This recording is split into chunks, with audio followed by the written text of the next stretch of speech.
कृष्णाय गोविंदाय नमो नमः। जय श्री कृष्ण चैतन्य प्रभु नित्यानंद, श्री अद्वैत गदाधर श्रीवासादि गौर भक्त वृंद। हरे कृष्ण कृष्ण कृष्ण हरे हरे, हरे राम राम राम हरे हरे। हरे कृष्ण कृष्ण कृष्ण हरे हरे, हरे राम राम राम हरे हरे। हरे कृष्ण कृष्ण कृष्ण हरे हरे, हरे राम राम राम हरे हरे। ओम नमो भगवते वासुदेवाय। नमो ओम भगवते भगवते वासुदेवाय। वासुदेवाय। भगवते ओम नमो वासुदेवाय। भगवते वासुदेवाय। ओम ओम नमो भगवते वासुदेवाय। वासुदेवाय। ओम नमो भगवते वासुदेवाय। ओम ओम नमो नमो भगवते भगवते वासुदेवाय। वासुदेवाय। नारायणं नमस्कृत्य नरं चैव नरोत्तमं, नारायणं नारायणं नमस्कृत्य नमस्कृत्य नरं नरं चैव नरोत्तमं। देवीं सरस्वतीं व्यासं ततो जयमुदीरयेत्। देवीं देवीं सरस्वतीं सरस्वतीं व्यासं व्यासं ततो ततो जयमुदीरये। जयमुदीरये। नष्टप्रायेषु अभद्रेषु नित्यं भागवत सेवया, नष्टप्रायेषु अभद्रेषु नित्यं भागवतसेवया। भगवते उत्तमश्लोके भक्तिर्भवति नैष्टिकी। भगवते भगवते उत्तमश्लोके भगवती नैष्टिके। हरे हरे कृष्ण कृष्ण प्रभु प्रभु प्रणाम। दंडवत प्रणाम। हरे कृष्ण हरे प्रभु कृष्ण प्रणाम। सुप्रभु दंडवत प्रणाम। निगमकल्पतरुर्गलितं फलं सुखमुखादमृतद्रवसंयुतं, पिबत भागवतं रसमालयं मुहुरहुरसिका भुवि भावुका। हे विवेकपूर्ण मनुष्यगण, ଜାଣି ରଖ ଶ୍ରୀମଦ୍ ଭାଗବତମ୍ ବୈଦିକ ସାହିତ୍ୟ ରୂପୀ ବୃକ୍ଷର ଏକ ପରିପକ୍ୱ ଫଳ ଅଟେ। ଏହା ଶ୍ରୀଲ ସୁଖଦେବ ଗୋସ୍ୱାମୀଙ୍କ ମୁଖରୁ ନିଃସୃତ। ଅତଏବ ଏ ଅମୃତମୟ ଫଳ ମୁକ୍ତ ପୁରୁଷମାନଙ୍କ ଦ୍ୱାରା ଆସ୍ୱାଦିତ ହୋଇଥାଏ। ହରେ କୃଷ୍ଣ। हरे कृष्ण। श्रीमद् भागवतम चतुर्थ स्कंध तृतीय अध्याय श्लोक संख्या 23। सत्वं विशुद्धं वसुदेव शब्दितं यदीयते तत्र पुमानपावृतः सत्त्वे च तस्मिन् भगवान् वासुदेवो यद्धोक्ष्यजो मे नमसा विधीयते। श्रील प्रभुपाद की जय। अनुवाद। ମୁଁ ସର୍ବଦା ଶୁଦ୍ଧ କୃଷ୍ଣ ଚେତନାରେ ଭଗବାନ ବାସୁଦେବଙ୍କୁ ପ୍ରଣାମ ଜଣାଉଥାଏ। କୃଷ୍ଣ ଚେତନା ସର୍ବଦା ଶୁଦ୍ଧ ଚେତନା ଅଟେ ଏବଂ ସେହି ଚେତନାରେ ହିଁ ବାସୁଦେବ ନାମରେ ପରିଚିତ ଭଗବାନ ଆବରଣ ରହିତ ହୋଇ ପ୍ରକାଶ ପାଇଥାନ୍ତି। ହରେ କୃଷ୍ଣ। ହରେ କୃଷ୍ଣ। ତ ଏଠାରେ ପରମ ପୁରୁଷ ଭଗବାନଙ୍କ ଯୋଉ ଉଁ, ବିଶୁଦ୍ଧ ସତ୍ଵ ସ୍ତର କଥା ଭଗବାନ ଶିବ ସତୀ ମାତାଙ୍କୁ କହୁଛନ୍ତି। ତ ବିଶୁଦ୍ଧ ସତ୍ଵ ଆଉ ଭଗବାନଙ୍କର ଯୋଉ ବାସୁଦେବ ସ୍ଥିତି, ବାସୁଦେବଙ୍କର ଯୋଉ ବାସ୍ତବିକ ଯୋଉ ସ୍ୱରୂପକୁ ଏଠାରେ ବିସ୍ତୃତ ଭାବରେ ଏଠାରେ ବର୍ଣ୍ଣନା କରିଛନ୍ତି। ଦ କହୁଛନ୍ତି ସତ୍ୱଂ ବିଶୁଦ୍ଧଂ ବାସୁଦେବ ସଦ୍ଧିତଂ, ମାନେ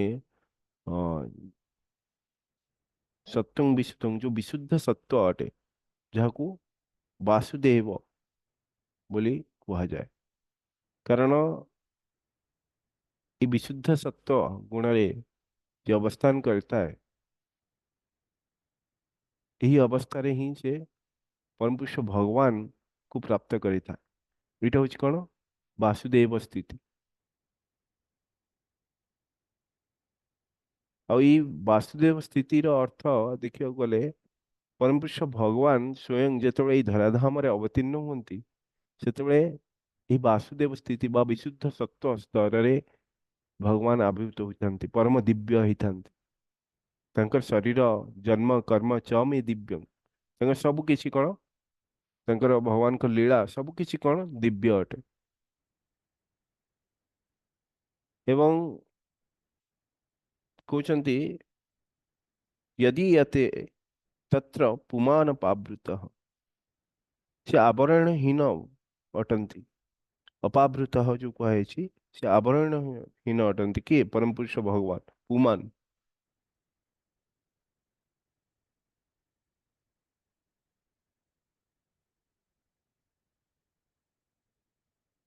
बुझंती सत्वे च तस्मिन् भगवान वासुदेव ही अधुक्षजः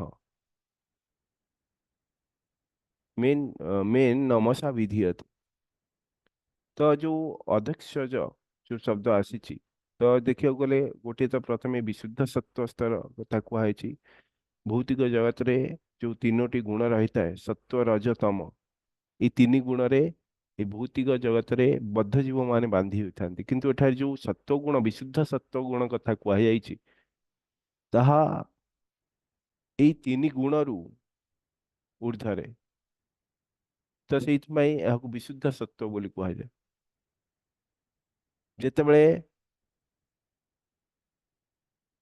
भक्तर चेतना ये तीन गुण रु ऊपर को उठी जाए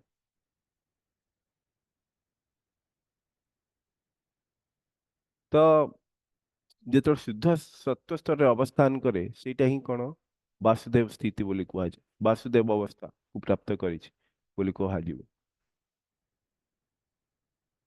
तो जेपरी सूर्य को देखिया पई कौन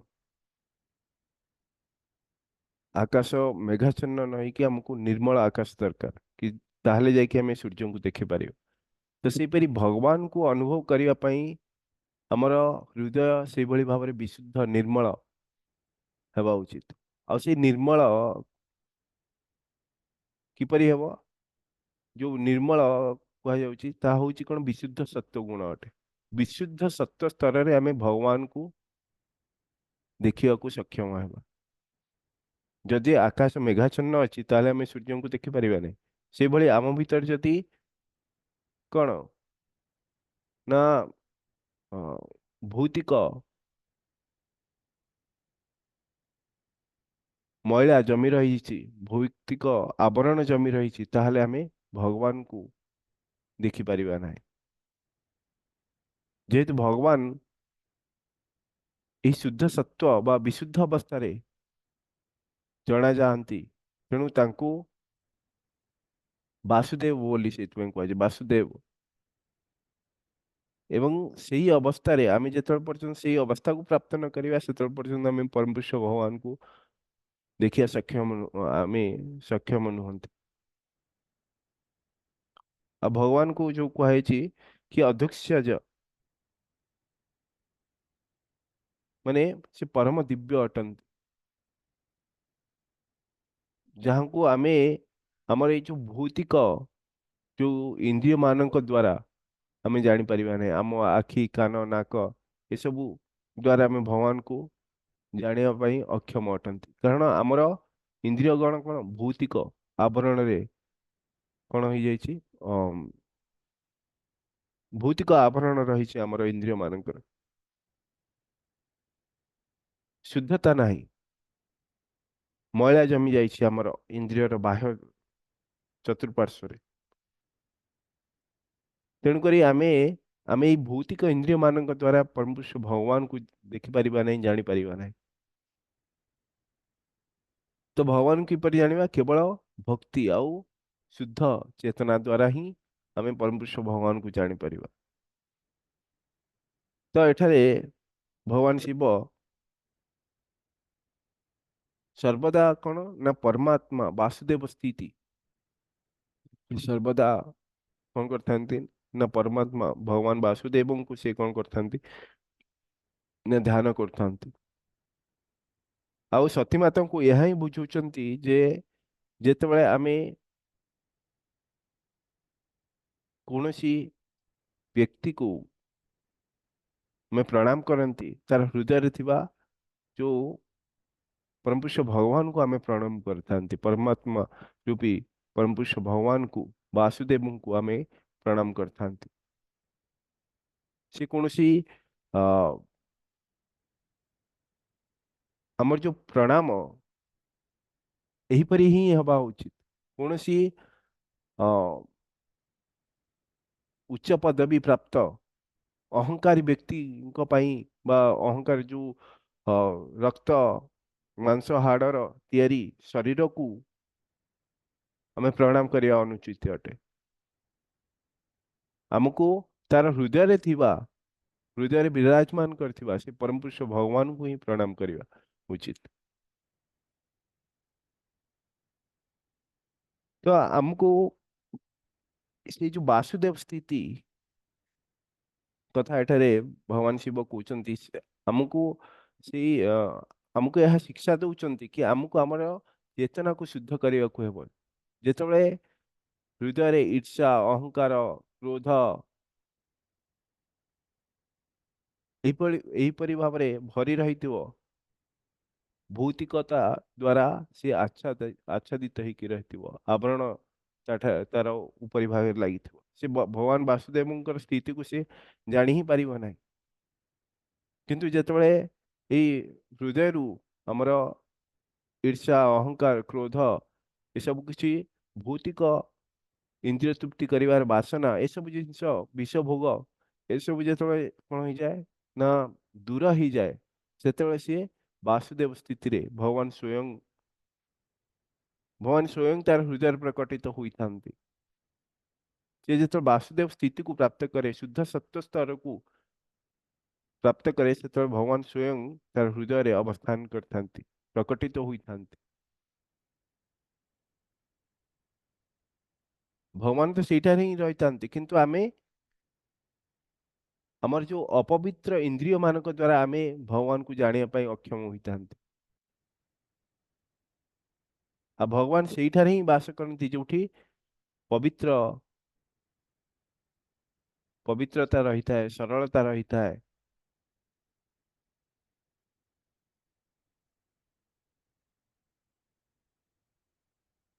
तो एठारे प्रभुपाद बहुत सुंदर भाव भावार्थ व्याख्या करछंती कि जीव स्वरूपतः विशुद्ध असंगो ही आत्मयं पुरुषः असंग ही आत्मयं पुरुष वैदिक साहित्य कहुई आत्मा सर्वदा विशुद्ध एवं भौतिक आसक्ति रहित हुई दोषमुक्त होता है। तो देखिए गले आत्मा भगवान अंश अटे भगवान कृष्ण अंश अटे आत्मा जीवात्मा एवं भगवान जेपरी सच्चिदानंदमय अटंती सच्चित आनंदमय अटंती सेपरी आत्मा मध्य सच्चिदानंदमय अटे से परम पवित्र अटे। किंतु जितेबाला ताठारे भोग करिवार कामना आसी जाउची से कौन होची ना ये भौतिक शरीर द्वारा से आबद्ध हो जाउची देहात्म बुद्धि तार जो जात हो जाउची होचंती अबुझामणा जोगु बा भ्रांति जोगु देहात्म बुद्धि जात होता है। जो कौन व्यक्ति पूर्ण कृष्ण चेतनाशील हो जाती से बुझा हेब जे से ताहंकर शुद्ध मौलिक स्थिति रे अवस्थान करछंती ए प्रकार अवस्थान को शुद्ध सत्व बोली कहा जाए। यार अर्थ होची यह भौतिक गुणर ऊर्ध्वरे अवस्थित यही शुद्ध सत्व स्थिति प्रत्यक्ष भाव में अंतरंगा शक्तिर क्रिया होइथिबा हेतु ए स्थिति रे जड़ चेतना जनित क्रियावली बंद हो जाए। तो देखिया गले ए भौतिक जगत रे दुईटी शक्ति अच्छी बहिरंगा शक्ति और अंतरंगा शक्ति भगवान को अध्यक्षता रे जो कार्य करुछि। तो बहिरंगा शक्ति कौन ये भौतिक प्रकृति ये माया शक्ति जहाँकि आमको आच्छादित करके रही। जदि आमे भगवान कृष्ण को ठारे समर्पण हो जाउछंती भगवान को भक्ति करबाक लागुछंती ताहले आमे कहार अंडर रे आसी जानती आत्म माया भगवान कर जो अंतरंगा शक्ति तार अधीन रे आसी जानती आउ जेते भगवान को अंतरंगा शक्ति अंडर रे आसी जानती सेतेबेले ए जो बहिरंगा शक्ति हमको आउ आच्छादित करि पारे नाही। हमर जो जड़ चेतना जनित जो क्रियावली कौन हो जाए बंद हो जाए। तो उदाहरण स्वरूप प्रभुपाद कहते ना तो ये जो अवस्था देखिए गले जो आमर जो जड़ चेतना युक्त जो क्रियावली जो बंद हो जाए जो आम बहिरंगा शक्ति मुक्त हो जाती सीटा हूँ कौन ना सीटा हूँ कौन शुद्ध सत्व स्तर। जिते हमको आमे कहार अंडर आसी जाती अंतरंगा शक्ति भगवान को अंतरंगा शक्ति अंडर आसी जाती।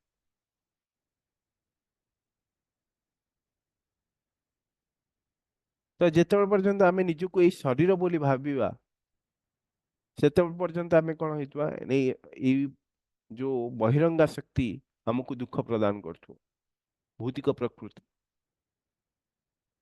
आ जितेबले व्यक्ति संपूर्ण रूप से भगवान कृष्णकर प्रेम रे निमज्जित हो जाए से निजर से जो पुरातन जो शुद्ध स्वरूप को बा जो आत्मार वास्तविक स्थिति को से प्राप्त हो जाए। से सत्व रज तम ये तीन गुण बहुत बहिरंगा शक्ति ये तीन गुण रे ही कार्य करता। ये तीन गुण रू से ऊर्ध्व को उठी जाए से अवस्था को शुद्ध सत्व बोली कहा जाए। आ यही स्थिति रे भौतिक चेतना संपूर्ण रूपे बंद हो जाए एवं भगवान अंतरंगा शक्ति यहाँ पर कार्य करे तापरे। तो प्रभुपाद उदाहरण माध्यम दुईटी सुंदर उदाहरण दौरान कि गोटे दौरान उत्तप्त लुहार उदाहरण जिते गोटे लुहा को गोटे कला लुहा खंड को आम निआरे पकाती धीरे धीरे ता गरम होगी से कौन हो जाए लाल पड़ जाए लाल हो जाए। और से समय से लुहाटी देखा कौन निआ परी देखी जाए देखा जाता एवं ताकू कहीं छुईले सी कौन हो निआ परी से जलीज।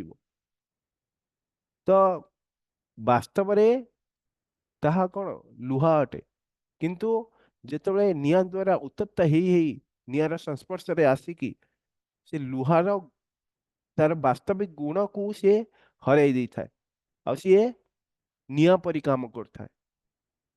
सेहीपरि आमे जीवात्मा हेले मध्य जेतबले आमे भगवान कृष्णकर भक्ति सेवारे मग्न हो जाती भगवत भक्ति युक्त हो जाती आमर भौतिक गुण गुड़िक कौन हो जाए नष्ट हो जाए आमे दिव्य गुण रे परिपूर्ण हो जाती। जेपरी लुहा जेतबले उत्तप्त न था से ठंडा लगुता ताकू छुईले कि छुए ना किंतु जेतबले से अग्नि रे पूरा लाल हो जाए तार गुण कौन हो जाए अग्नि परी हो जाए।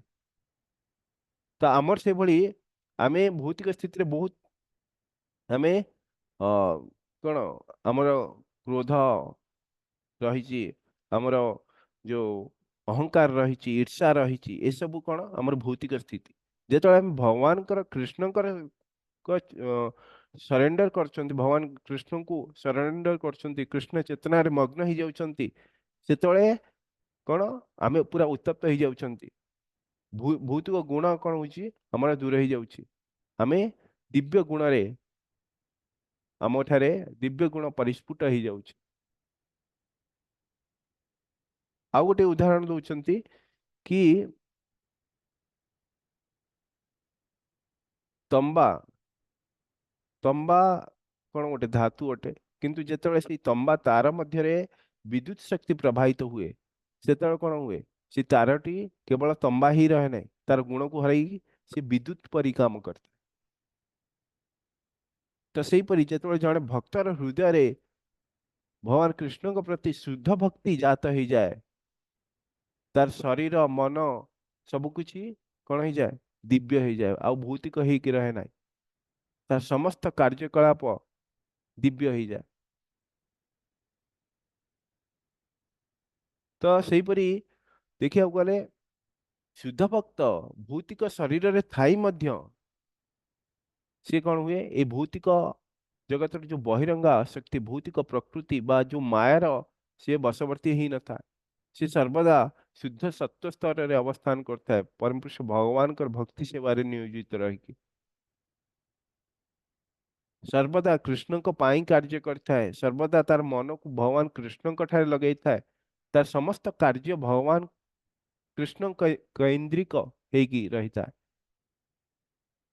तो यही हूँ कौन वासुदेव स्थिति आउ यही स्थिति रे ही भगवान वासुदेव तार हृदय प्रकट होता प्रकटित होता।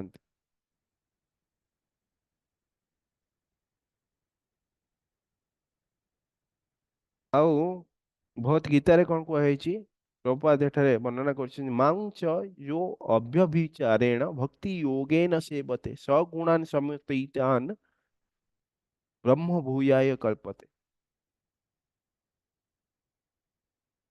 ତ ପ୍ରଭୁପାଦ କହୁଛନ୍ତି ସେଇଥିପାଇଁ ଏ ଶ୍ଲୋକର ବର୍ଣ୍ଣନା ଅନୁଯାୟୀ ଶୁଦ୍ଧ ସତ୍ୟ ହେଉଛି ଦିବ୍ୟ ସ୍ଥିତି। ଏହାକୁ ପରମାର୍ଥିକ ଭାଷାରେ ବାସୁଦେବ ବୋଲି କୁହାଯାଏ, ଯାହାଙ୍କ ଠାରୁ କୃଷ୍ଣ ଆବିର୍ଭୂତ ହୁଅନ୍ତି। ତାଙ୍କର ନାମ ମଧ୍ୟ ବାସୁଦେବ, ବସୁଦେବ।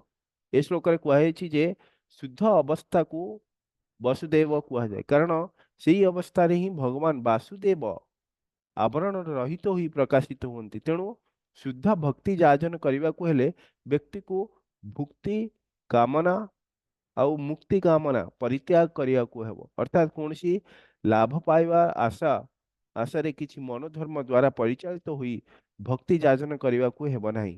ବ୍ୟକ୍ତିକୁ ଶୁଦ୍ଧ ଭକ୍ତି ଧାରା ଅନୁସରଣ କରିବାକୁ ହେବ। ତ ଏଟା ଦେଖିବାକୁ ଗଲେ ଯୋଉ କୁହାଯାଇଛି କି ମାମ୍ ମାମ୍ च जो ଅଭ୍ୟଭିଚାରେଣ, ଅଭ୍ୟଭିଚାରେଣ ଯୋଉ କୁହାଯାଇଛି, ଅଭ୍ୟଭିଚାରିଣ ଚରଣ ଭକ୍ତି।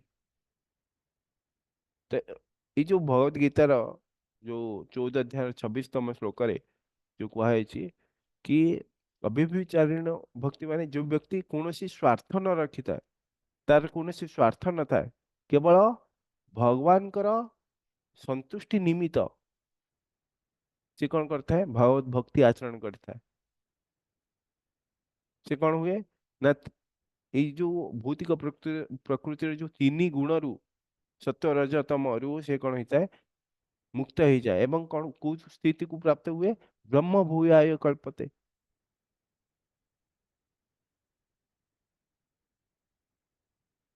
ବ୍ରହ୍ମ ଭୂୟାୟ ମାନେ ଯାହାକି ଦିବ୍ୟ ଅବସ୍ଥାକୁ ପ୍ରାପ୍ତ ହୁଏ, ଶୁଦ୍ଧ ସତ୍ୱ ବା ଯୋଉ ବାସୁଦେବ ସ୍ଥିତି। ଯେପରି କୃଷ୍ଣଙ୍କ ପିତାଙ୍କ ନାମ କଣ? ବସୁଦେବ। ଯେପରି ଆମ ହୃଦୟ ଯେତେବେଳେ ଆମ ହୃଦୟ ଯେତେବେଳେ ନିର୍ମଳ ହେଇଯାଏ, ବସୁଦେବ ସ୍ତରକୁ ଆସେ, ସେତେବେଳେ ଭଗବାନ ବାସୁଦେବ ସେଠାରେ ଆବିର୍ଭୂତ ହୁଅନ୍ତି। ବସୁଦେବ କିଏ? ଭଗବାନ କୃଷ୍ଣଙ୍କର ପିତା ଅଟନ୍ତି। ଦ୍ୱାପର ଯୁଗରେ ଯୋଉ କଂସଙ୍କର ଯୋଉ ଜେଲରେ ଭଗବାନ କୃଷ୍ଣ ଅବତାରିତ ହେଇଥିଲେ, ତ ସେଇ ବସୁଦେବଙ୍କ ଠାରୁ, ବସୁଦେବ ତାଙ୍କର ପିତା ଅଟନ୍ତି, ତ ତାଙ୍କଠାରେ ଭଗବାନ କଣ ହେଇଥିଲେ ନା ଜନ୍ମ ହେଇଥିଲେ। ତ ସେଇଥିପାଇଁ ଏଠାରେ ପ୍ରଭୁପାଦ ବୁଝୁଛନ୍ତି କି ଭଗବାନ କୃଷ୍ଣଙ୍କର ପିତାଙ୍କ ନାମ ହଉଛି କଣ? ବସୁଦେବ। ସେପରି ଆମ ହୃଦୟ ଯେତେବେଳେ ପୂର୍ଣ୍ଣ ଭାବରେ ବିଶୁଦ୍ଧ ହେଇଯାଏ, ସେତେବେଳେ କଣ? ବସୁଦେବ ସ୍ଥିତିକୁ ଆମେ ପ୍ରାପ୍ତ କରନ୍ତି। ଆଉ ସେତେବେଳେ ଭଗବାନ ବାସୁଦେବ କଣ କରନ୍ତି? ଭଗବାନ କୃଷ୍ଣ ସେଠାରେ ଆବିର୍ଭୂତ ହୁଅନ୍ତି।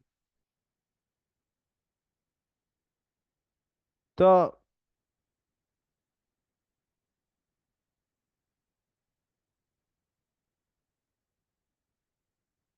ଶୁଦ୍ଧ ଭକ୍ତି, ପ୍ରଭୁପାଦ କହୁଛନ୍ତି ଶୁଦ୍ଧ ଭକ୍ତି ଦୁଇଟି ଜିନିଷରୁ ମୁକ୍ତ ହେବା ଉଚିତ। ଗୋଟେ ହଉଛି କଣ? ଭୌତିକ ଲାଭ, ଭୁକ୍ତି କାମନା, ଆଉ ହଉଛି କଣ? ମୁକ୍ତି କାମନା। କି ମୁଁ ଭଗବାନଙ୍କୁ ପୂଜା କଲେ ମତେ ଧନ ଯଶ ପ୍ରାପ୍ତ ହବ, ତ ଏହାକୁ ତ୍ୟାଗ କରିବା, ଯାହାକି ଯୋଉଟା କି ଭୁକ୍ତି କାମନା, ଭୌତିକ କଣ ନା ଭୌତିକ ଲାଭକୁ ତ୍ୟାଗ କରିବା। ଆଉ ମୁକ୍ତି କାମନା, ମାନସିକ କଳ୍ପନା କରିବା, ନିଜର ମନ ଗଢା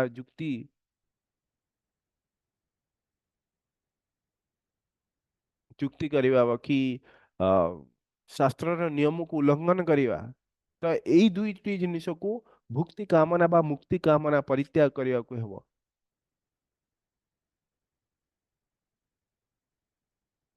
ତ କିପରି ଆମକୁ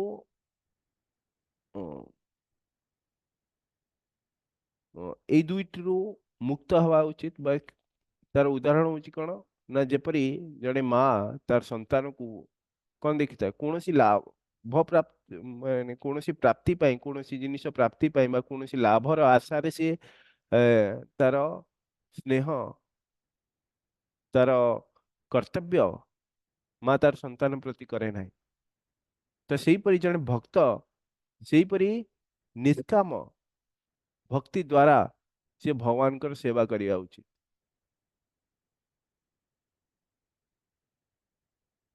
तो श्रील जीव गोस्वामी अनुसार जो वसुदेव बा जो शुद्ध सत्व अवस्था रे रहितवा गुरु को सम्मान जणाइवा पई तांको नाम रे तांको नाम आगरे कौन लिखा जाए ना 108 बा जो अष्टोत्तर शत लगा जाए। तो देखिए गले कहते कि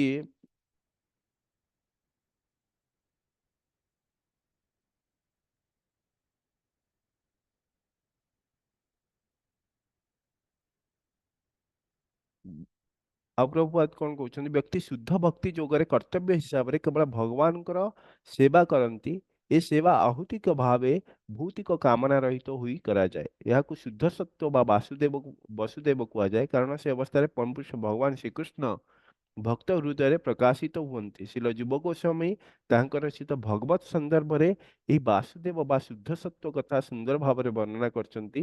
ସେ କହିଛନ୍ତି ଶ୍ରୀ ଗୁରୁଦେବଙ୍କ ନାମରେ ଅଷ୍ଟୋତ୍ତର ଶତ ବା 108 ଯୋଗ କରିବାର ଉଦ୍ଦେଶ୍ୟ ହେଉଛି ତାହାଙ୍କୁ ଶ୍ରୀ ଗୁରୁଦେବଙ୍କୁ ଶୁଦ୍ଧ ସତ୍ୱ ସ୍ତରରେ ବା ଦିବ୍ୟ ବାସୁଦେବ ସ୍ତରରେ ଅବସ୍ଥାନ କରିଥିବାର ସୂଚନା ଦେବା। ଆଉ ବସୁଦେବ ଶବ୍ଦ ମଧ୍ୟ ଅନ୍ୟ ଉଦ୍ଦେଶ୍ୟରେ ବ୍ୟବହୃତ ହୁଏ ଉଦାହରଣ ସ୍ୱରୂପ ବସୁଦେବ ଶବ୍ଦର ଅର୍ଥ ମଧ୍ୟ ସର୍ବବ୍ୟାପକ କିମ୍ବା ସର୍ବତ୍ର ବିଦ୍ୟମାନ ଥିବା ବ୍ୟକ୍ତି। ଆଉ ସୂର୍ଯ୍ୟଙ୍କୁ ମଧ୍ୟ ବାସୁଦେବ ସଦୃତ ବୋଲି କୁହାଯାଏ। तो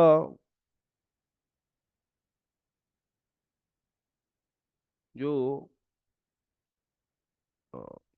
वसुदेव शब्दर जो विभिन्न अर्थ विषय प्रभुपाद कहते तो जी कि सर्वदा सबुआड़े विराजमान करथांती सूर्य को मध्य वसुदेव बोली कहा जाए कारण सूर्यालोक सर्वत्र परिव्याप्त होता एवं वसुदेव होउचंती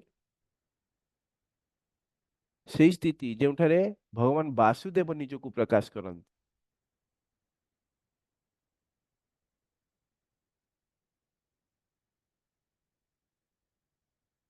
किंतु आम एतद्वारा जो उद्देश्य ज्ञापन करूना कहीं वसुदेवर अर्थ सर्वव्यापक कि हृदय स्थित भगवान श्रीमद भगवत गीतार कहुई वासुदेव सर्वम इति समात्मा सुदुर्लभ जो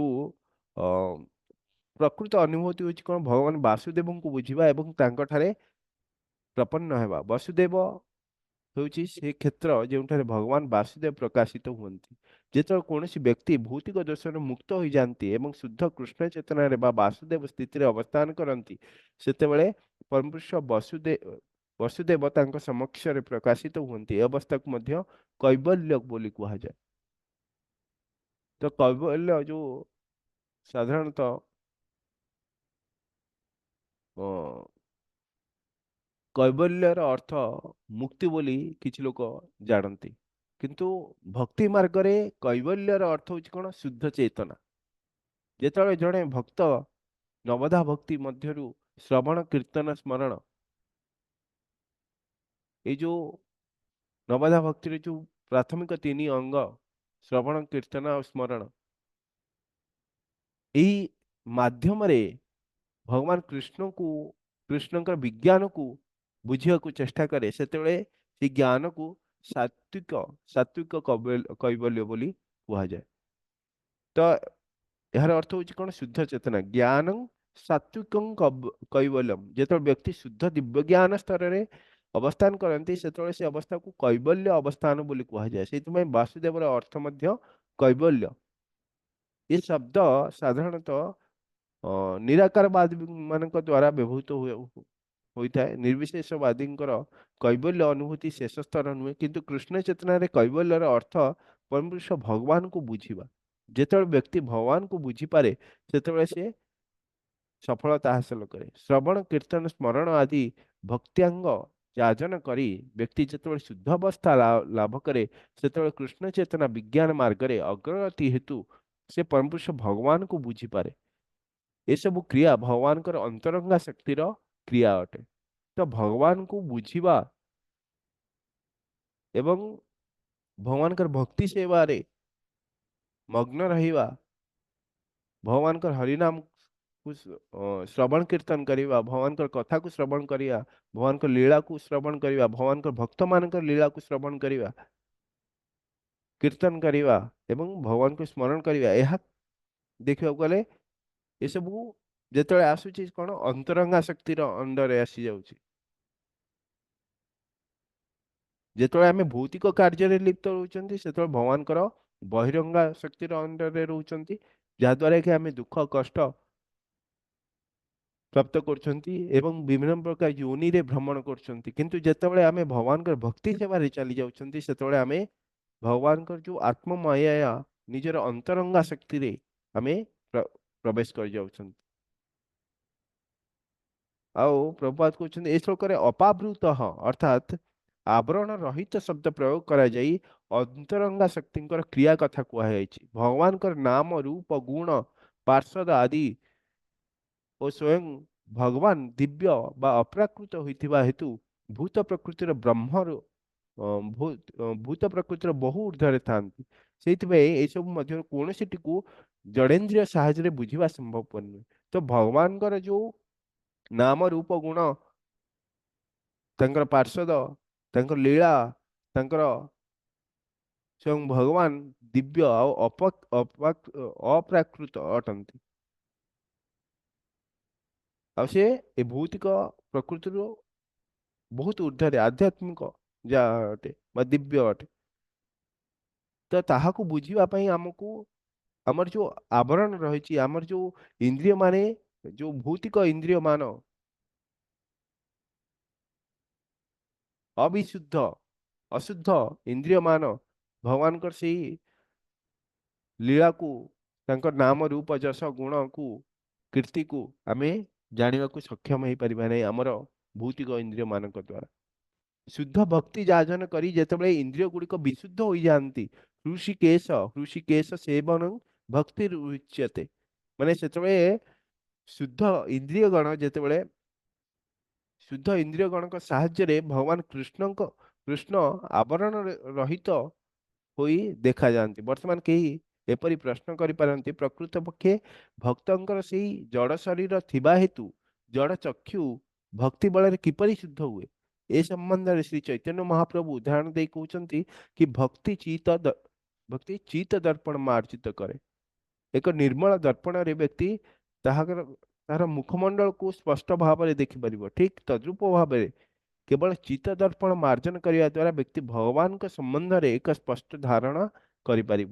ଶ୍ରୀମଦ୍ ଭଗବତୀ ଗୀତାରେ ଅଭ୍ୟାସ ଯୋଗ ୟୁକ୍ତେନ ବୋଲି କୁହାଯାଇଛି। ବ୍ୟକ୍ତି ଭକ୍ତି ଯୋଗ ମାର୍ଗରେ ନିଜର କର୍ତ୍ତବ୍ୟ ସମ୍ପାଦନ କରି ଚେତସା ନାନ୍ୟ ଗାମିନା କିମ୍ବା ଭଗବାନଙ୍କ କଥା ଶ୍ରବଣ କରି କୀର୍ତ୍ତନ କରି ଯଦି ତାହାଙ୍କର ମନ ସର୍ବଦା ଶ୍ରବଣ କୀର୍ତ୍ତନରେ ନିଯୁକ୍ତ ରହେ ଏବଂ ଅନ୍ୟ ଆଡ଼କୁ ନ ଯାଏ, ତାହେଲେ ସେ ଭଗବତ ଅନୁଭୂତି ଲାଭ କରିପାରିବ। ଏହା ଶ୍ରୀମନ୍ ଚୈତନ୍ୟ ମହାପ୍ରଭୁଙ୍କ ଦ୍ୱାରା ସ୍ୱୀକୃତ ହୋଇଅଛି। ଶ୍ରବଣ କୀର୍ତ୍ତନ ଆଦି ଭକ୍ତ୍ୟାଙ୍ଗ ଯାଜନ କରି ବ୍ୟକ୍ତି ହୃଦୟ ଓ ମନକୁ ନିର୍ମଳ କରିପାରନ୍ତି ଏବଂ ଏହିପରି ଭାବରେ ସେ ପରିଷ୍କାର ଭାବରେ ଭଗବାନଙ୍କର ମୁଖମଣ୍ଡଳକୁ ମଧ୍ୟ ଦର୍ଶନ କରିପାରନ୍ତି।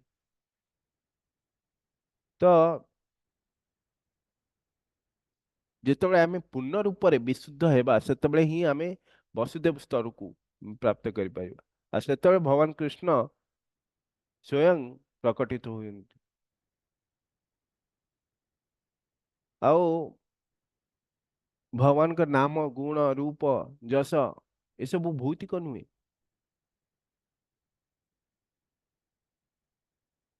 ଆମର ଏଇ ଯୋଉ ଚର୍ମ ବା କଳୁଷିତ ଭୌତିକ ଇନ୍ଦ୍ରିୟ ସାହାଯ୍ୟରେ ତାଙ୍କୁ ବୁଝିବା ଅସମ୍ଭବ ଅଟେ। ଯେପରି ଜଣେ ଅନ୍ଧ ବ୍ୟକ୍ତି କଣ କରେ ନା ସୂର୍ଯ୍ୟଙ୍କର ଆଲୋକକୁ ଦେଖିପାରେ ନାହିଁ, ସେପରି ଆମର ଯୋଉ ଇନ୍ଦ୍ରିୟ ମାନ ଯେତେବେଳେ ମାୟାର ଆବରଣରେ ରହିଥାନ୍ତି, ଆଚ୍ଛାଦିତ ହେଇଥାନ୍ତି, ସେତେବେଳେ ଆମର ଇନ୍ଦ୍ରିୟ ଗୁଡ଼ିକ ଭଗବାନଙ୍କୁ ଅନୁଭବ କରିପାରନ୍ତି ନାହିଁ। तो जदि आमे शरीर आमर जो शरीर कौन भौतिक अटे, तो एठारे जो प्रभुपाद कहते कि प्रश्न उठी पारे कि आमर शरीर तो भौतिक अटे, तेबे आमर जो इंद्रिय मान जो आखिरे भौतिक आखिरे भगवान को किपरि देखिबा, तो यार उत्तर हूँ कौन, कृष्ण भक्ति। ऋषिकेण ऋषिकेश सेवन भक्ति रुच्यते, अर्थात आमर जो इंद्रिय ऋषिकेश, ऋषिक माने इंद्रिय, इंद्रिय गुड़िक जो आम इंद्रियर मालिक ऋषिकेश सेवन, ऋषिकेश किए परम पुरुष भगवान कृष्ण, ऋषिकेण ऋषिक माने इंद्रिय, इंद्रिय गुड़िक जो ऋषिकेश सेवन परम पुरुष भगवान कृष्णकर, ऋषिकेश माने परम पुरुष भगवान कृष्णकर सेवन तांकर हम सेबारे लगी जाती, आमर इंद्रिय गुड़िक जो भगवान सेबारे लगी जाती, भगवान इंद्रियंकर इंद्रिय मानकर सेबारे लगी जाती। आमर जो इंद्रिय मान अछंती तार वास्तविक मालिक होउचंती से परम पुरुष भगवान कृष्ण ऋषिकेश। आमर इंद्रिय मान एइथिपई हमको प्राप्त होईची कि आमे भगवान भक्ति सेवा करि परिबा। तो आमर जो इंद्रिय गुड़िक हमको प्राप्त होईची तार मालिक किए, परम पुरुष भगवान ऋषिकेश। এটা হচ্ছে কোন বাস্তবিক অবস্থা, আমার ইন্দ্রিয় গুড়িক ভগবান কৃষ্ণଙ୍କର সেବାରେ ଲାଗିବ। ଯଦି ଆମେ ନିଜର ଭୌତିକ କାର୍ଯ୍ୟରେ ଲଗାଉଛନ୍ତି ତା ଦ୍ୱାରା ଆମେ ଦୁଃଖ କଷ୍ଟ ଭୋଗ କରୁଛନ୍ତି, କିନ୍ତୁ ଯେତେବେଳେ ଆମେ ଭଗବାନ ଋଷିକେଶଙ୍କ ସେବାରେ ଲଗେଇ ଦିଅନ୍ତି ସେତେବେଳେ ଆମର ଇନ୍ଦ୍ରିୟ ଗୁଡିକ ବାସ୍ତବିକ ସ୍ଥିତିକୁ ପ୍ରାପ୍ତ ହୁଅନ୍ତି, ବାସ୍ତବିକ ଶୁଦ୍ଧ ଅବସ୍ଥାକୁ ପ୍ରାପ୍ତ ହୋଇଥାନ୍ତି।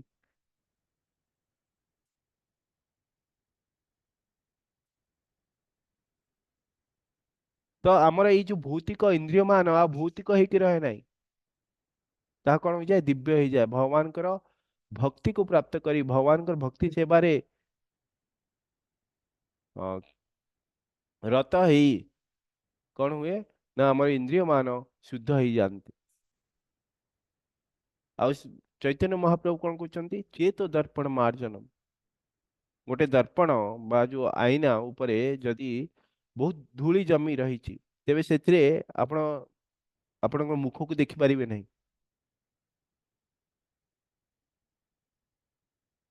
ତ ଆମକୁ ସେ ଆଇନାକୁ ପରିବର୍ତ୍ତନ କରିବାର ଦରକାର ନାହିଁ, ବା ଆମକୁ ଏଇ ଭୌତିକ ଜଗତ ଆଇନାକୁ ପରିବର୍ତ୍ତନ କରିବାର ଅର୍ଥ ଆମକୁ ଏଇ ଭୌତିକ ଏଇ ଯୋଉ ଶରୀରକୁ ତ୍ୟାଗ କରିକି ଆଉ ଗୋଟେ ଯୋନିକୁ ପ୍ରାପ୍ତ କରିବା,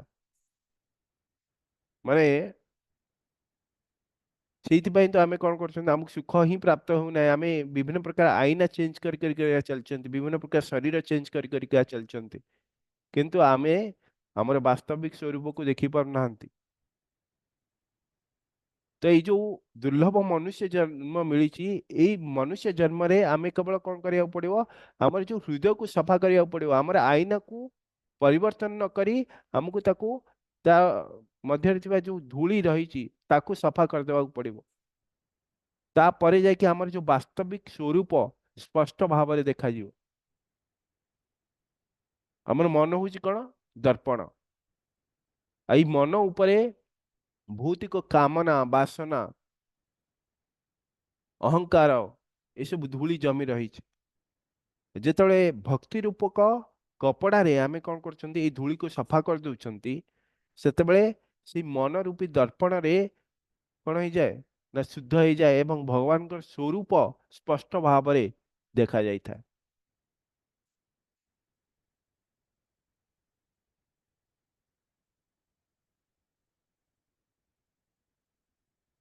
ଆଉ କହୁଛନ୍ତି ଅଭ୍ୟାସ,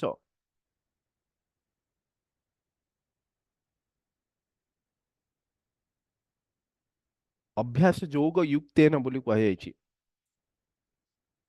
ଅଭ୍ୟାସ ଯୋଗ ଏହା ହିଁ ଅତ୍ୟନ୍ତ ଗୁରୁତ୍ୱପୂର୍ଣ୍ଣ ଅଟେ। ଯଦି ଆମେ ଆମର ମନକୁ ଅନ୍ୟ କୌଣସି ଆଡକୁ ନ ନେଇ କେବଳ ଭଗବାନଙ୍କର ନାମ ଶ୍ରବଣ କୀର୍ତ୍ତନ ସ୍ମରଣରେ ଲଗେଇବା, ତେବେ ଆମେ ଭଗବାନଙ୍କୁ ନିଶ୍ଚିତ ପ୍ରାପ୍ତ କରିପାରିବା। ଏଇଟା ହଉଛି କଣ, ଅଭ୍ୟାସ। ଆମକୁ ଅଭ୍ୟାସ କରିବାକୁ ପଡିବ ଭଗବାନଙ୍କର कथा को श्रवण करिया पड़िबो, भगवान नाम को कीर्तन करिया पड़िबो, भगवान जश को गान करिया पड़िबो। जेपरी कौन हुए ना जड़े स्टूडेंट कौन करे ना गोटे विषय जो वीक हो जाए से कौन हुए सी बारंबार अभ्यास करिथा आ से विषय से कौन करता है ना अधिक समय देता है और से समय द्वारा अभ्यास करता है कि जहाँ भी हो मु ए विषयटी को मु कौन करी मु पढ़ी एवं एथिरे मु दक्षता हासिल करी से बारंबार बारंबार ताकू दोहराई था मैथमेटिक्स बारंबार से अंक को कसी था सेपरी भगवान का नाम जप कीर्तन और अभ्यास द्वारा ही हमर चेतना बार कौन होता है हमर चेतना बारंबार यही भगवान का नाम जप भगवान का कीर्तन भगवान का कथा श्रवण ये जो अभ्यास द्वारा हमर चेतना कौन होता है शुद्धिकरण होता है। तो देखिए गले परम पुरुष भगवान आम ठार दूर नहांती आम पाखरे रहिचंती एवं आमर जो मनरे जो हृदय जो मैला भरी रही से मैला द्वारा ही आमे भगवान को जानी पारना देखी पारना आ भगवान को विषय श्रवण करवा भगवान को कीर्तन करवा यह कले कौन हम चैतन्य महाप्रभु स्वयं कहते कि आमर जो चेत दर्पण मार्जन हम आमर हृदय सफा हो हृदय को ठीक भाव सफा करी आमे कौन कर परम पुरुष भगवान को आमे स्पष्ट भाव देखी पार मन को सर्वदा भगवान भक्ति सेवारे नियोजित रखा पड़ो आ भक्ति सेवारे मन जो लगी जाए से भौतिक जगतर माया बा भगवान बाहिरंगा शक्ति ताको आउ कष्ट नहीं दे न था आज जो हृदय संपूर्ण रूप सफा हो जाए से कौन हुए जन भक्त से शुद्ध सत्व बा वासुदेव स्थिति रे भगवान को साक्षात अनुभव करिथा।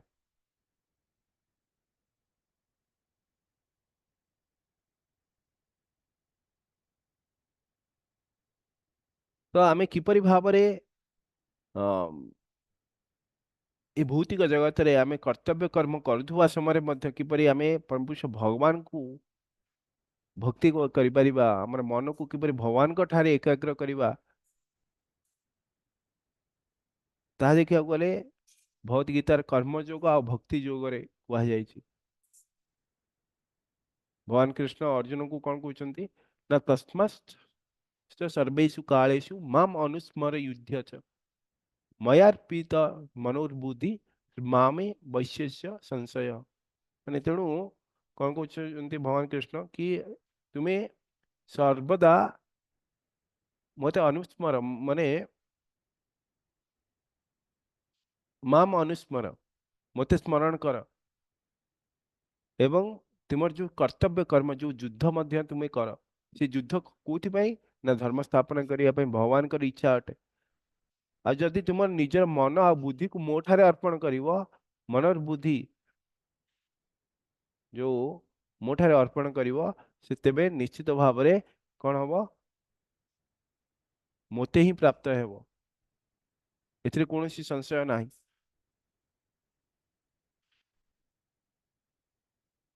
तो जिते कौन हुए उदाहरण स्वरूप जड़े बाद्यकार जो मृदंग बजाऊ थाए तार हाथ रे कौन हाथ चालना चली था तार आखि किंतु अन्य आड़े थाए किंतु तार हाथ रे ठीक भाव तार ताल ठीक भाव चली था कारण तार मन से संगीत रे ही एकाग्रत अवस्था रही था सेपरी आम हाथ रे काम करी भगवान भगवान को स्मरण करवा आम हाथ रे कौन अन्य कार्य कर भगवान को स्मरण कर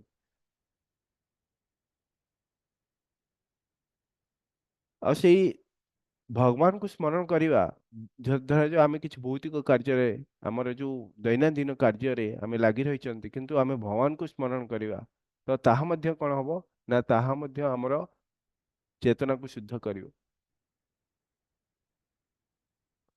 आम जहाँ भी करछंती ताहा भगवान को पाई उद्दिष्ट बोली यहाँ ही भाविबा उचित।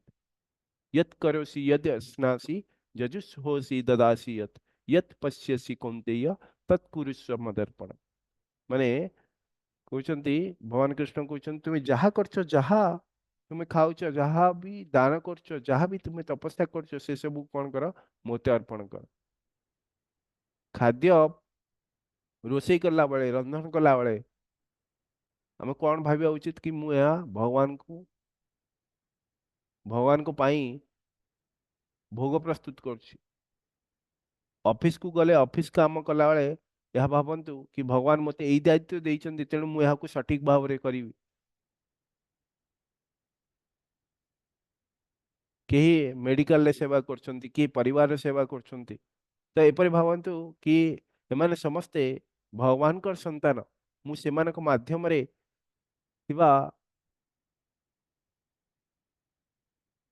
तांको मध्य रे थिबा जो परमात्मा कर मु कोन करछि सेवा करछि।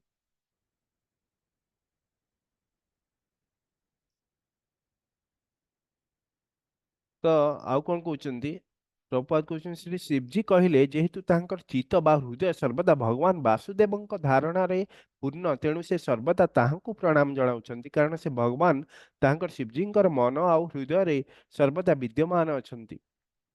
अन्य कथा यह कहुई पारे जे श्री शिवजी सर्वदा समाधि रे थांती ए समाधि भक्तंकर नियंत्रणाधीन नुहे यह भगवान वासुदेवंकर नियंत्रणाधीन कारण भगवानकर समग्र अंतरंगा शक्ति तांकर आदेश रे क्रिया करे। अवश्य भौतिक शक्ति मध्य तांकर आदेश रे क्रिया करुअछि किंतु तांकर प्रत्यक्ष इच्छा तांकर चित शक्ति जरिया रे विशेष करी कार्यकारी होइथा एहिपरि भाव से तांकर चित शक्ति जरिया रे निजको प्रकाश करते। श्रीमद् भगवत गीता रे यह कहुई संभवामी आत्ममाया आत्ममायार अर्थ अंतरंगा शक्ति भक्तंकर दिव्य प्रेममय सेवा बा भक्ति रे से प्रीत हुई सो इच्छा रे परमपुरुष भगवान से निज अंतरंगा शक्ति बल निजको प्रकाश करती। भक्त केबे हेले एपरि कहे नाही हे मोर प्रिय प्रभु कृपा करिके एठाकू आसंतु ताहले मु आपनकु देखि परिबी तो यह भक्त केबे हेले कहे नाही। भगवान को एपरि आदेश देवा स्थिति रे भक्त नथांती से केबे हेले भगवान को एपरि कहंती नाही जे भगवान तांग समक्ष को आसंतु एवं नृत्य करंतु। अनेक तथाकथित भक्त एपरि अछंती जे माने भगवान को सेमानकर समक्ष को आसी नृत्य करिया को आदेश दियंती। अवश्य भगवान काहारी आदेशर अधीन नुहंती किंतु से जदि काहारी शुद्ध भक्ति रे प्रीत हुंती ताहले से निजको प्रकाश करंती। सेतिबाई ए श्लोक रे एक अर्थपूर्ण शब्द अधोक्षज प्रयोग कराई कारण एथिरु सूचित हुए जे आम मानकर जड़ेन्द्रिय किंबा भगवान को अनुभव करि परिबे नाही। आम मानकर जड़ेन्द्रियर क्रिया भगवान को अनुभव करि परिबो नाही। व्यक्ति तार मनोधर्म जरिया रे भगवान को अनुभव करि परिबो नाही किंतु जदि व्यक्ति इच्छा कले से तार समस्त जड़ेन्द्रियर क्रिया बंद कर दे पारे एवं भगवान तांकर चित शक्ति जरिया रे निजको शुद्ध भक्तंक समक्ष रे प्रकाश करि पारंती। शुद्ध भक्तंकर भगवान को प्रणाम जणाइबा व्यतीत अन्य कार्य न थाए। अद्वैत सत्य भगवान भक्त समक्ष रे निज स्वरूप रे ही प्रकाशित हुंती से निराकार नुहंती वासुदेव निराकार नुहंती कारण ए श्लोक रे कहायछि जे जेतले भगवान निजको प्रकाश करंती सेतले भक्त ताहांकु प्रणाम जणांती। व्यक्ति को व्यक्ति को व्यक्ति को ही प्रणाम जना जाए अव्यक्त बा निराकार वस्तु को प्रणाम जना जाए नहीं। मायावादी मान कथा है भगवान वासुदेव निराकार अटंती केही यहाको स्वीकार करने उचित नुहे। श्रीमद् भगवद गीता रे कहुई प्रपद्यते अर्थात व्यक्ति प्रपन्न हेबा उचित। व्यक्ति एक व्यक्ति ठारे प्रपन्न हुए अव्यक्त अव्यक्त निराकार ठारे प्रपन्न हुए नहीं। जेतले जहां ठारे प्रपन्न हेबा बा प्रणाम जणाइबार कथा उठे से व्यक्ति बा वस्तु विद्यमान थिबा उचित। तो भगवान शिवंकर जो एठारे शिल प्रभुपाद कहते भगवान शिव सर्वदा समाधि अवस्था रहते किंतु ये जो समाधि तांको निज नियंत्रण रे न थाए यह से भगवान को ध्यान करछंती किंतु भगवान शिव कहते कि यह मोर नियंत्रण न था, यह भगवान वासुदेवंकर नियंत्रण था। भगवान का जो अंतरंगा शक्ति, इंटरनल एनर्जी, से अंतरंगा शक्ति द्वारा ही शिवंकर हृदय वासुदेव सर्वदा विराजमान रही था। तो समाधि अर्थ केवल आखि बंद करवा कि बसवा नुह, हृदय सर्वदा भगवान उपस्थिति को अनुभव करवा। एवं ये जो परम पुरुष भगवान को ध्यान करवा, एटा कहार नियंत्रण रे?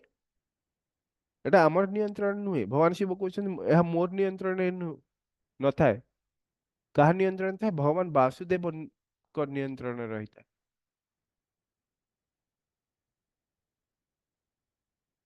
जो भगवत गीतार कौन कहे संभवामि आत्म माया, भगवान जो प्रकट होती से जो दिव्य शक्ति द्वारा प्रकट होती। सूर्य को देखा आमको एक शक्तिशाली टर्च लाइट दरकार नहीं। आम सूर्य जो निज आलोक जो कौन होती उदय होती से आम देखी पार्टी, भगवान को आम चेष्टा कले आम देखिपर ना। जिते से संतुष्ट हो निजको प्रकट कराती से ही आम दर्शन कर आमको दर्शन प्राप्त हो पार भगवान को। अनेक लोग भावती कि जे से माने किछि जोग करदेले, तपस्या करदेले भगवान को तांका सामना रे नचाई पारिबे, भगवान को साक्षात आसिया को पड़िबो। किंतु भगवान को शुद्ध भक्त माने के बेले भगवान को एपरि आदेश दियंती नहीं। भक्तर भाव किपरि होता है? हे प्रभु, मु तो मु आपणकर दास अटे, आ तुमे जदि चाह तेबे मते कौन कर ना दर्शन कर दे पार। तो यहीटा हूँ कौन शुद्ध भक्तर भाव अटे। किंतु जो जो माने भौतिक स्थिति रही था से माने भावती भगवान ये आसती कि दर्शन करती कि मु करती, भगवान ये नृत्य करती कि। तो यही भाव में भगवान को नचाइवाई से चेष्टा करती। किंतु शुद्ध भक्त सी भगवान को, भगवान को दासत्व को स्वीकार करता है।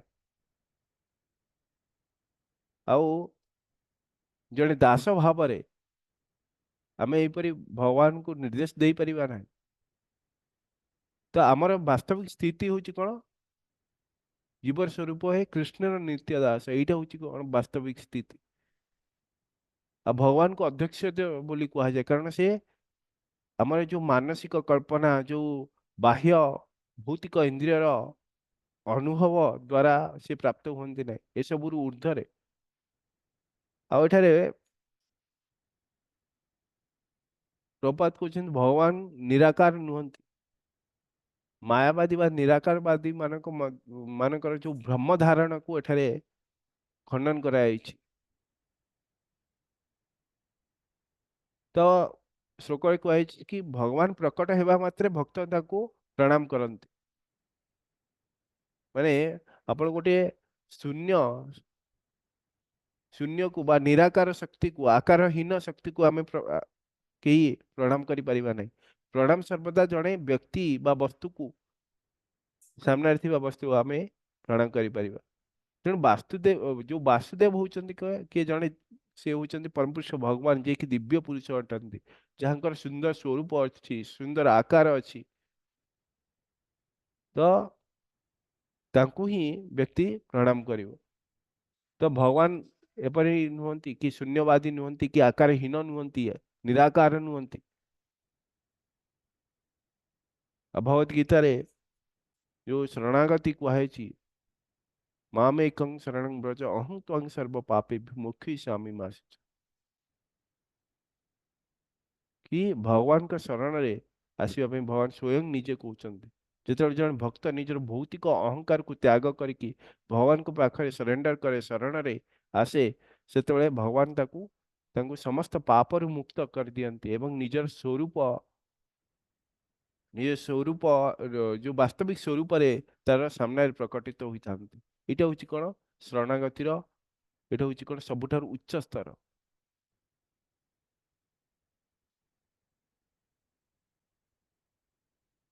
तो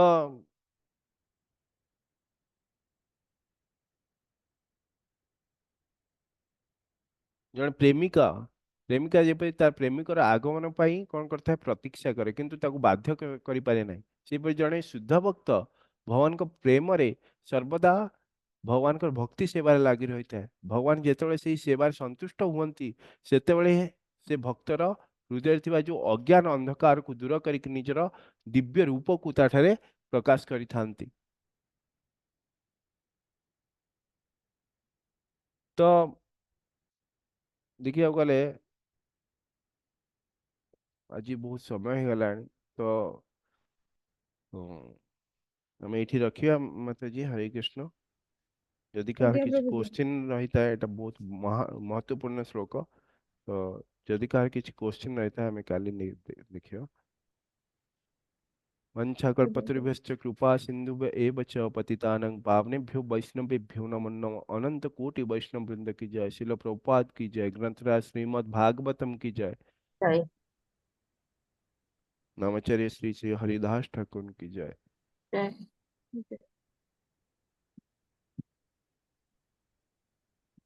किंतु हरे कृष्ण महामंत्र करे बैठे विराम दवा। हरे कृष्ण कृष्ण कृष्ण हरे हरे हरे राम राम राम हरे हरे। हरे कृष्ण कृष्ण कृष्ण हरे हरे हरे राम राम राम हरे हरे। हरे कृष्ण कृष्ण कृष्ण हरे हरे हरे राम राम राम हरे हरे। हरे कृष्ण प्रभु जी कृष्ण हरे प्रभु जी। कृष्ण। हरे कृष्ण प्रभु जी प्रणत प्रणाम। दंडवत प्रणाम प्रभु जी।